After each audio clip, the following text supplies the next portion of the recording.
y'all, before we was interrupted by my dude, what's his name, John?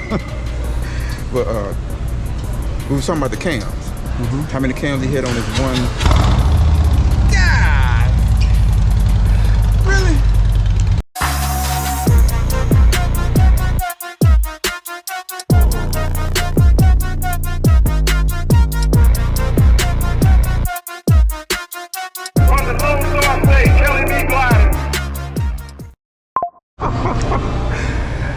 Hey y'all see this man here? This is my dude Will here.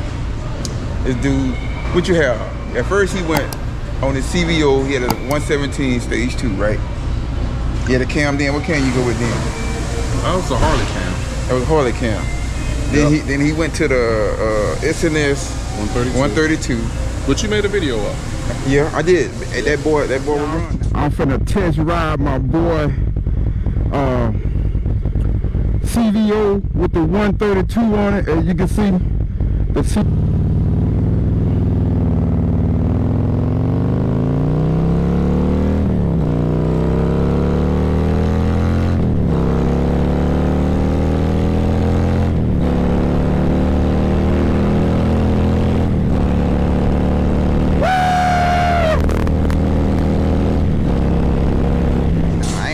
I ain't here to down the man about the bike. The boy bike will run.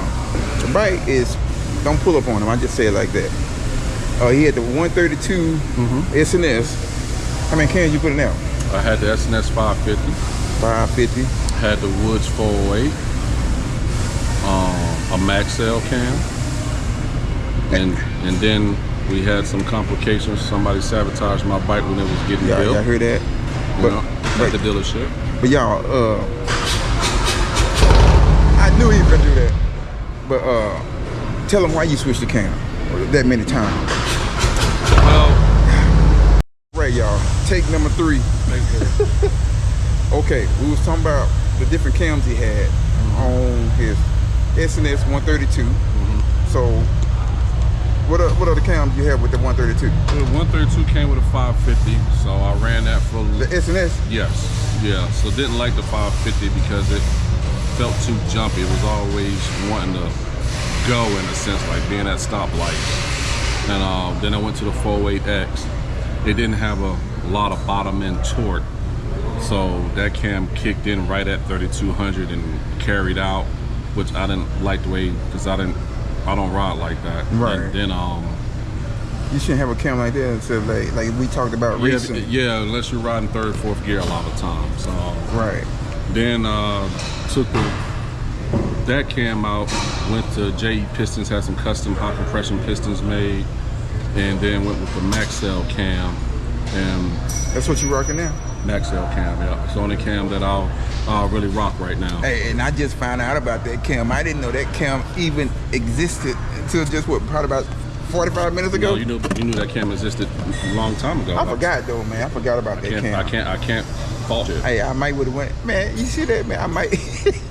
I'm just saying. I might should have went to that cam, but I saw some of the stuff. You know, just kind of watching the numbers on the 117 they did here, and they put that cam in there, and that thing made, what do you say, the 140 horse? This is just a cam and an exhaust swap, y'all. And it made great horsepower, dude. Some of us ain't getting that with a 128 build, dude. Yeah, I mean, and, you know, so you get asked the common questions: how much you weigh, how you ride, different things like that. But when I switched over to Maxell, it was a different set of questions: compression ratio, how do you ride, different things. So when you start getting custom components made, such as pistons, and running different compression ratios, you got to switch over to different cams. I mean, because most of your big cam manufacturers, you know, they make specific cams to try to cover a broad range, you know, 128, 124, but once you start getting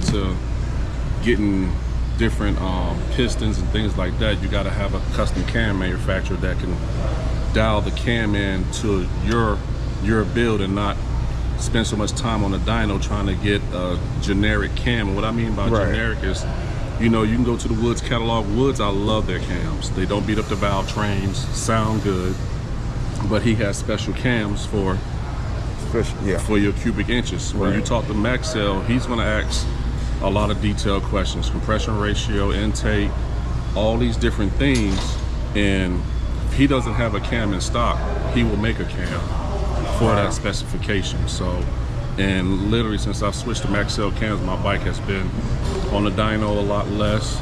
Now that I run a Thunder Max, it's a big difference. So I have a Maxell cam and my bike. If I ever build another bike and just do a generic build, yes, Woods would be my #1 cam to go to. And yeah, he's rocking at what, 131 now? Yeah, high compression 131. And making awesome power.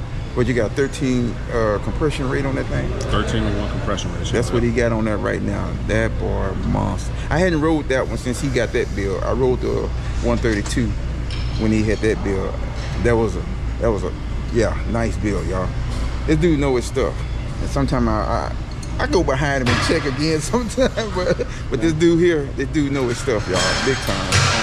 When it comes to cams and stuff you need if you're trying to reach certain horsepower from manifold, piston, all that kind of stuff. Like I say, compression, this dude know his stuff. So this my dude, big wheel. Yeah. And yeah, man. There might be a lot of comments from this video, people saying 13-to-1, you can't take it out of town, but where do I take my bike? Yeah, this dude just came from... Do my bike break down? No, okay. You just came from, where you just come from? Lubbock.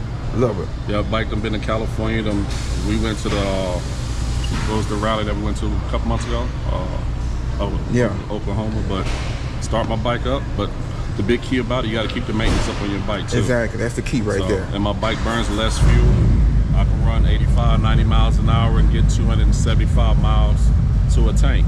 So that's running 93, 94 octane. No additives or nothing like that. So y'all heard it from the man right here, and he's taking the bike everywhere, dude. Bike is outside right now. Yeah, the man is a rider, and he ride hard, y'all. Ooh, I rode behind him coming out of where we come from, Sherman. Yeah, dude ride hard. When we came out of Sherman, which is on your video, my bike was running with a razor blade in the engine. Yeah, it sure was. Sabotage doing the build. It sure was. And it was running strong. That's why I say you can't go cheap on your components as well. So yeah, exactly. SNS components, fuel motor components, all those different things in there. Don't forget the big Baker's transmission he rocking on that board too. So yeah, he got the board right. So I don't like to be broke down side of the road. Like I know you're right, dude. Hey, I know you're right now. So y'all, we're gonna end this video right here, man. I appreciate my boy Big Wheel giving y'all that info, man. Y'all make sure y'all take heed to the info if you're trying to build your bike.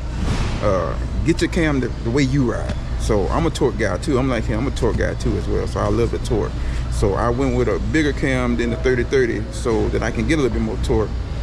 Hey, I just want to come back on here. The dude is running 8.1 injectors on his bike too as well, and still getting great gas mileage, y'all. So yeah, just want to give y'all that rundown too. You can go bigger on your injectors, and I think that will help you definitely. Keep your valves open when you're rolling and more gas. Hey, so yeah, I mean, when you take the spark plugs out, they look clean. Everything, I mean, valves and everything look good. You know, I get the scheduled maintenance done when it needs to get done. Yeah. Run good fuel. Yeah. Just take care of the bike. That's all you got to do. A lot of people have their pros and cons or opinions about this and that, but I've had one person build my bike, and a lot of R&D done on my bike. You know, that's why Kelly making this video now, because we don't went through different things, and like I say, it's just some things you can't go cheap on. You know? You can't. Yeah. So I mean, I wanted a 68mm throttle body.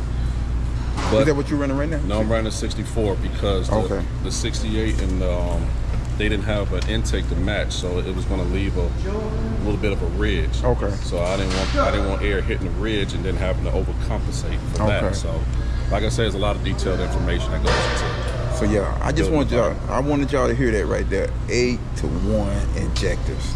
I started to go up to 6.1, 6.2s on this. I should have. So yeah. And there's a lot of bikes out there that make good power on 7.1s, different that. I mean, you got different tuners that do different things. You know? Right. But you know, hey, my bike has been built for quite a few years. And if it wasn't for that razor blade issue, you still had that 132 rocket. I still had that 132 rocket. So yeah. But yeah. Pistons wasn't messed up because JE did my pistons, custom pistons on that. So it just scratched it up a little bit on the cylinders. Huh? It just scratched up the cylinder walls and things of that nature. But I ran that bike for 6 months. You sure did. You ran it hard. When it like that one went to Knoxville? Went to Knoxville. When like went to Knoxville, his bike was like that. And we can't. That's 14 hours for us, y'all. Yeah. Down there and 14 hours back. So kept hearing a ticking noise, but couldn't find out what it was until one day the bike just actually ran rough, and I dropped it off at the guy that builds my bike. Said leave it there, and broke it all the way down, and then decided to go back with a 131. The only reason why I didn't go back 132 because 131s are easier to get parts from than the 132s. So y'all heard it from the man mouth right here. So bike doesn't run hot. Yeah. I got the what's Ultracool.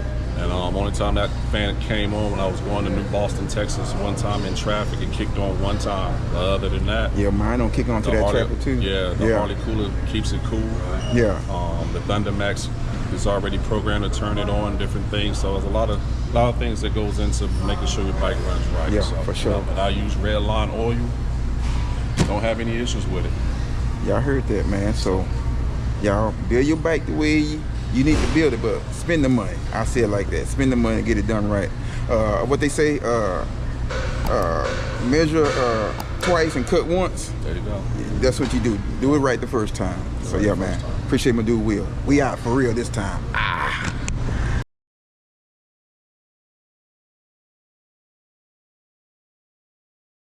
Oh, I can't wait to get this boy.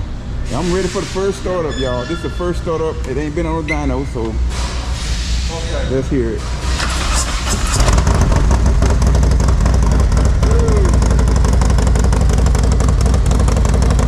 Oh, I can feel that way over here. Oh my God. Yeah.